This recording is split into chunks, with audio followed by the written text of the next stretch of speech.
오늘도 간단하게 암호화폐 관련된 소식들 알아보도록 하겠습니다. 참고로 미국 같은 경우는 내일이 공휴일이라고 합니다. 그래서 내일도 역시 소식들이 많이 나올 것 같지는 않다라는 생각이 드는데요. 일단 오늘 나온 정보들 먼저 확인을 해보도록 하겠습니다. 자, 많은 분들이 아시겠지만은 지금 미국 SEC와 리플사 간에 증권 소송 관련된 분쟁이 일어나고 있죠. XRP가 증권이냐 아니냐를 놓고 치열한 공방이 오고 가고 있는 가운데 최근에 SEC 의장인 게리 겐슬러는 대다수의 토큰은 증권이다라는 발언을 해가지고 다시 한번 파장을 불러일으키고 있는 가운데 올해 제기된 집단 소송들 중에서는 XRP뿐만 아니라 에이다, 솔라나, 도지코인 역시 증권이다. 그 외 많은 코인들이 증권이다라면서 주장하고 있는 사람들이 있는 것으로 나타났다고 합니다. 일단 올해 암호화폐에 관련된 집단 소송은 모두 8건이라고 하는데요. 자, 그 중에 코인베이스를 상대로 사람들이 집단 소송을 걸었는데 코인베이스에 상장된 79개의 토큰이 등록되지 않은 증권이다라고 주장을 하면서 내 돈 내놔라라고 이야기를 하고 있는 것이죠. 자, 근데 상식적으로 생각을 해봤을 때 만약 이 사람들이 해당 코인들을 사가지고 돈을 벌었었으면 소송을 안 걸었겠죠. 지가 잘못해가지고 돈 꼴고 나니까 화가 나가지고 집단 소송을 걸고 있는 것이 아닌가 라는 생각이 드는데요. 자, 문제는 SEC 및 게리 겐슬러가 항상 핑계로 사용하는 것 있지 않습니까? 우리는 이 투자자들을 보호하기 위해서 이런 조치를 한다, 저런 조치를 한다라고 이야기를 하고 있는데 이러한 소송건들을 핑계로 삼아가지고 그들의 주장을 강화시키는데 이용을 하게 되지 않을까라는 우려가 들기도 합니다. 이를 방지하기 위해서는 미국 내에서 의원들이 모여가지고 암호화폐가 증권이냐 아니냐 이를 좀 확실하게 해주는 것이 가장 효과적이지 않을까라는 생각이 드는데요. 미국도 마찬가지로 몇 년째 흐지부지 암호화폐 분류에 대한 결정을 미루고 있는 상황입니다. 정신 좀 똑바로 차리고 일을 제대로 할 수 있으면 좋겠다라는 생각을 해보고 이어서는 최근에 큰 하락세를 맞고 있는 스테픈, GMT에 관련된 기사가 있어가지고 잠깐 가지고 왔습니다. 자, 일단 기술적인 분석과 비즈니스 모델에 대해서 알아보자 라고 이야기를 하고 있는 것인데요. 차트상으로 지금 현재 지지선 같은 경우는 82센트, 저항선은 1달러 50센트 정도가 된다라고 하는데요. 상단 저항을 돌파할 경우 2달러에서 2달러 50센트까지 상승할 가능성이 있다. 반면에 82센트 지지선이 무너진다. 그러면 54센트까지도 떨어지게 될 수 있다라고 합니다. 최근 GMT 같은 경우는 중국에서의 사용이 금지되면서 큰 논란을 빚기도 했었는데요. 이러한 GMT의 사업 모델에 관해서 독립적인 시장 분석가 파이크페이는 분석하기를 스테픈의 M2E 사업이 규모의 경제를 달성하는 것, 어느 정도 성장을 하는 것, 그리고 장기간 지속되는 것도 어렵다라는 부정적인 분석을 내놨다고 합니다. 일단 앱을 활용하려면 관련 NFT를 사야 되는데 이 운동화 NFT들 가격이 비싸죠. 몇백만 원씩 하기 때문에 이런 점에서 진입 장벽이 좀 높고 서비스 사용자들이 계속해서 유입되지 않으면 보상 시스템이 돌아가지 않을 것이다. 어찌 보면 피라미드식이다라고 이야기를 하면서 오랫동안 이 사업이 지속되기는 힘들지 않을까라고 내다보고 있었다고 합니다. 자, 여러분들께서는 어떻게 생각을 하십니까? GMT 들어가셨다가 물리신 분들도 좀 계실 것 같다라는 생각이 드는데요. 스테픈이 과연 추가적인 아이템들을 통해 가지고 사업을 지속적으로 성장시킬 수 있느냐가 관건이 될 것 같습니다. 그렇게 되지 않는다면 과거에 쓰러져 갔었던 많은 암호화폐 프로젝트들 있죠. 그러한 프로젝트들처럼 한순간 반짝했다가 서서히 사그라드는 불꽃이 될 수도 있겠습니다. 이어서는 니어 프로토콜의 결제 도구 니어페이가 다가오는 6월 안드로이드 및 애플 앱상에서 출시가 될 것이라고 합니다. 내용은 그게 다였고요. 다음으로 해서는 알트코인들의 대장격이라고 볼 수 있는 이더리움 관련된 차트 분석 보도록 하겠습니다. 두 가지로 의견이 갈리는 모습이 보여지고 있는데요. 일단 달러 차트를 보시면은 쌍바닥을 찍으면서 반등을 해주려고 하는 모습이 보여지고 있는데 사토시 차트를 봤을 때는 그다지 힘을 쓰지 못하고 있다. 그래서 강세를 기대하기는 좀 힘들지 않을까라는 의견이 있었습니다만 그럼에도 불구하고 사토시 차트 큰 그림으로 봤을 때 과거부터 쭉 반등을 해왔었던 패턴이 무너지지는 않았다라고 이야기를 하고 있습니다. 이런 식으로다가 바닥 찍으면서 반등하는 모습들이 나왔기 때문에 이번에도 그렇게 될 수 있지 않을까라는 기대감 아직까지 들고 있다라고 하네요. 자, 그래서 누구 말이 맞겠느냐? 일단 지켜봐야 될 것 같은데요. 만약에 이더리움이 사토시 차트상에서 힘을 못 쓰고 계속해서 떨어진다. 그러면은 비트코인이 상승을 한다 할지라도 이더리움 및 알트코인들은 상대적으로 많이 오를 수 없을 것이고 도미넌스가 높은 상태에서, 즉 이더리움의 이 사토시 차트가 약세를 보이는 상태에서 비트코인 가격이 떨어진다.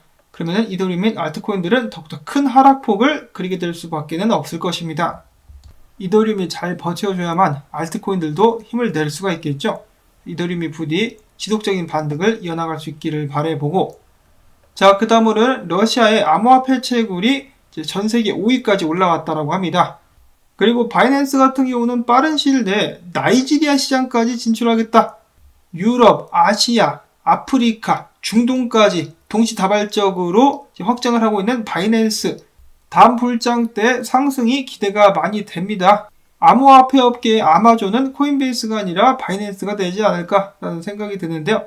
자, 그 다음으로 해서 중앙아프리카 공화국 대통령은 이야기하기를 비트코인이야말로 더 나은 미래를 위한 선택이 될 수 있다. 그러면서 더 나아가서는 비트코인은 우주의 통화가 될 수 있을 것이다 라고 하면서 이 오바를 오지게 했다라고 합니다. 자, 일단 지구촌부터 공략을 합시다. 지구촌부터 아저씨 천천히. 자, 다음으로 지금 보시는 사진 같은 경우는 스페인에 있는 한 동네 비트코인 상점이라고 하네요. 자, 이렇게 생겼어요. 근데 출입구가 어딘가? 이거 문이 없어서 못 들어갈 것 같은데요. 여기를 통해서 들어가면 되는 건가? 이렇게? 아무튼 그렇다라고 합니다. 이어지는 비트코인 분석 및 동향. 자, 조만간에 듣기 지겨우시겠지만 다시 한번 큰 움직임이 일어날 수 있다라고 하고 있는데요. 자, 일단 플랜 B부터 분석을 한번 들어보도록 하겠습니다. 지금 이제 비트코인 가격이 29,000달러 근처에서 왔다리 갔다리 하고 있는데 2015년 및 2018년에서 2019년의 모습과 비슷하다라고 이야기를 하고 있습니다.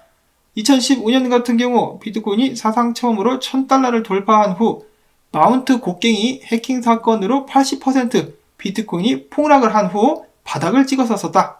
반면에 2018년, 19년 같은 경우는 비트코인이 사상 처음으로 10,000달러를 돌파를 했었는데 중국의 비트코인 금지 공산당 비임, 그리고 한국의 ICO 금지 및 상기의 난, 굉장히 유명한 역사죠. 상기의 난으로 인해 가지고 80% 정도 하락을 해가지고 바닥을 찍었었다라고 이야기를 하면서 지금이 바닥이 될 수 있다라고 주장을 하고 있었다라는 것이죠. 자, 과연 비트코인은 바닥을 이미 찍었을까? 찍었기를 바랍니다. 자, 그런데 바닥을 찍었다 할지라도 그 근방까지 다시 한번 내려가서 쌍바닥을 찍지 말라는 법은 없다. 데이비드 웨이브 얼마 전에 한 발 더 남았다라고 이야기를 했었는데요. 최근 차트 분석을 보여주면서 이렇게 이야기를 합니다. 자, 과거와 비슷하게 흘러가게 되지 않겠느냐. 그래서 이런 식으로 미끄럼 타고 내리듯이 과거 지점까지, 저점까지, 최근 저점까지 미끄럼 타고 내려와가지고 25,000달러 근처를 한번 때려주지 않겠느냐. 이런 식으로 흘러내리지 않겠느냐라는 분석을 이어가고 있었고요. 자, 그 다음엔 뽕 분석가가 네 번째 비트코인 상승 사이클이 오고 있다라고 이야기를 하고 있는데, 자, 뽕도 약간 지쳤는지 이 차트를 잠깐 보시면은 일단 바닥을 찝는 차트라고 하면서 볼린저 밴드 관련된 지표를 활용하며 바닥을 이제 바닥 구간에 들어섰다라고 이야기를 하고 있습니다. 자, 근데 자세히 보시면은 과거 사이클 때에도 한 방씩 더 내려가지고 이런 식으로다가 쌍바닥 찍는 듯한 모습을 보여주면서 올라갔기 때문에 이 뽕도 이제 좀 약발이 다 했다. 지금부터 떡상은 아니고 한 번 더 떨어져가지고 바닥 다지면서 그때부터 상승할 수 있겠다라고 이야기를 하고 있는 것 같습니다. 여전히 그가 가지고 있는 전제는 비트코인이 바닥을 찍었다. 이전 저점 아래로는 내려가지 않을 것이다라는 강력한 믿음을 바탕으로 뽕 한 사발을 쭉 들이키고 있었던 뽕 분석가. 자, 그 다음에는 케일리오 분석가인데요. 그는 이야기하기를 이런 식으로 반등하는 것이 차트상 굉장히 자연스러울 것 같다라고 이야기를 하고 있습니다. 기억하시겠지만은 저번 주 금요일이었었죠. 미국 증시가 강하게 반등을 해주었었는데요. 만약에 이번 주에도 미국 증시가 지속적으로 상승을 해준다. 그러면 비트코인 역시 힘을 내줄 가능성이 힘을 내지 않을 가능성보다는 높지 않을까라고 기대를 한번 해보고 있습니다. 자, 그 다음으로는 어제 나왔던 분석 중에 비트코인이 지금 디센딩 트라이앵글을 그리고 있다. 그래서 하방으로 무너질 가능성이 더 높다라는 분석이 나왔었는데요. 그를 반박하는 분석이라고 보시면 되겠습니다. 프랙탈 희망 회로다 라고 생각을 하시면 되겠는데 2016년도와 지금 차트를 비교해 보신다면 그때도 이런 식으로다가 디센딩 트라이앵글이 나왔었는데 사람들의 기대를 깨부시면서 예상을 때려부시면서 본격적인 상승장을 이어갔었다라고 합니다. 자, 과연 이번에는 어떻게 될 수 있을 것인가? 듣기 지겨우시겠지만은 여전히 연준의 정책을 생각하지 않을 수가 없겠습니다. 지금 해외 언론들을 보시면은 언제까지 연준이 금리를 인상할 것이고 언제쯤 돌아서 가지고 금리를 내릴 것인가, 여기에 초점을 맞추는 사람들이 굉장히 많은 것을 아실 수가 있겠는데요. 그만큼 지금 현재 연준이 이 비트코인의 목덜미를 단단히 쥐고 있다라고 생각을 하셔도 전혀 이상할 게 없을 것 같습니다. 근데 또 저는 이런 생각도 한번 해보는 것이, 연준이 이런 식으로 꼬장을 부릴 수 있는 것도 달러의 힘이 강력할 때 이야기지, 시간이 가면 갈수록 달러의 힘은 약해지게 될 것인데, 그렇게 되면은 이 자식들도 언젠가는 저런 식의 갑질을 할 수 없게 되는 날이 오게 될 수 있지 않을까. 물론 한 10년 넘게 걸리게 될 것이라고 하는데요. 그래도 그런 날이 다가오고 있다 라는 생각을 하면서 복수의 칼날을 한번 갈아보도록 하겠습니다. 자, 그 다음으로 크립토 포세이돈이라는 분석가는 다음 주쯤 해가지고 자연스럽게 최소 33,000달러까지는 반등할 수 있지 않을까. 그리고 만약에 37,500까지 올라갈 수 있다, 그러면 5만 달러까지도 노려볼 수 있지 않겠느냐라고 하면서 희망적인 비트코인의 반등회로 열심히 돌려보고 있었습니다.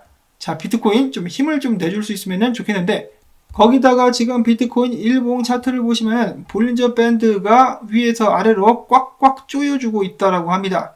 자, 지금부터 큰 변동성이 나올 준비를 해 나가고 있다는 것인데요. 자, 지금 최근에 엄청나게 하락을 했죠. 8주 정도 하락세가 이어지고 있기 때문에 이번에 볼린저 밴드가 강하게 조여준다라면 상방으로 튀게 되지 않을까. 일직선으로 올라가는 자산도, 일직선으로 내려가는 자산도 없습니다. 중간중간에 반등이 나올 수가 있고 중간중간에 조정이 나올 수가 있다는 것이겠죠.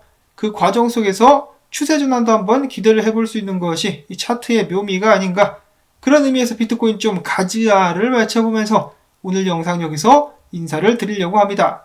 나온 정보들 중에 도움되는 부분이 있었다면 수고했다라는 의미에서 광고 한 편만이라도 마지막까지 돌려주기, 좋아요 버튼 눌러주기 여러분들께 꼭꼭 부탁을 드립니다. 여러분들의 도움이 있어야만 저도 계속해서 살아남을 수가 있겠죠. 자, 그러면 오늘 활기찬 하루 보내실 수 있기를 바라면서 저는 다음에 새로운 소식 가지고 인사를 드리도록 하겠습니다. 안녕히 계십시오.